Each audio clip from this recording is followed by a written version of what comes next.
we have our love languages, and like sometimes, what was that one?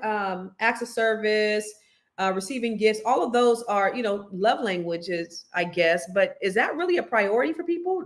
People really think that that's love? I think it's influence. I think it's this social influence. But it says gifts. It doesn't say expensive gifts. Yeah. A gift can be a card. It could be a thought. Yep. It's a thought that This back in the day, you used to pick a flower for a girl and give it to her, and that's a gift. And it cost you nothing. I would love that. If somebody went and picked a flower and came to my door, I would be like, "Oh, this is so cute." I'd be like, "That's thoughtful." Because the thought that counts. It's the thought. Someone would be offended. Yeah. Interesting. All right, let's go to the next slide.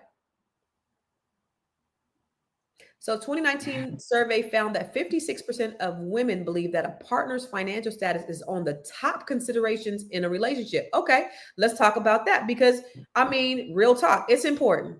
You don't want to be living on a park bench. So is their financial status important? Aisha, is that something that you would say for your daughter, a man's financial status is important for her? Yes, it is. And even the way I was raised, my dad provided for my mom. We saw it all growing up, all our lives. So I expected that whoever I was going to marry would do the same for me.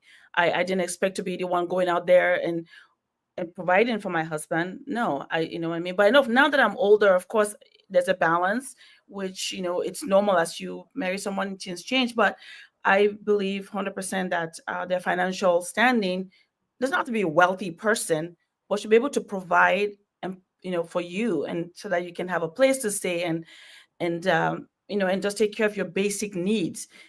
Even if we have to maybe support you and stay in a place before you continue on your own, but that person has to be able to have that foresight that my goal is to take care of you and provide for the family. It shouldn't be where you're not sure where your next meal will come from or where you're going to stay. No, it shouldn't be like that. It should be something that is set. So you marry a man that is ready to be a husband, not boom.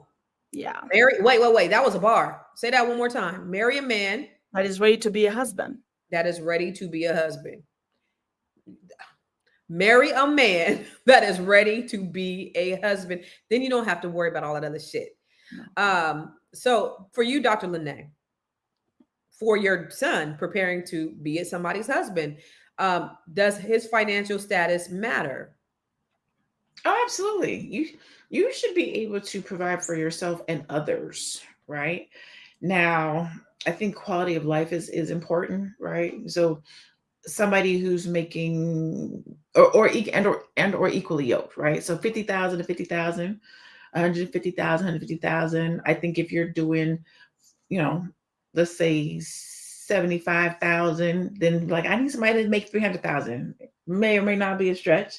I think we have to be realistic in some of these things. I think we can want more, but I do think it comes.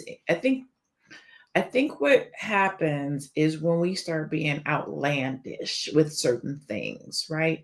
I like with I think it was Noma, or I think it was Noma who was like said, "You've never even seen this thing, you've never experienced this thing, you never had this thing." Not to say that you can't, but I think where the problem comes in is where we require or demand, right? I think you can have the high expectation and whatnot, but if you have a nice young man or nice young lady who's doing well in life and they can provide for you and they're doing good and you come together and you build, I think the issue is in demanding. So I would tell my son, do good work, strive to be the best that you can, strive to excel,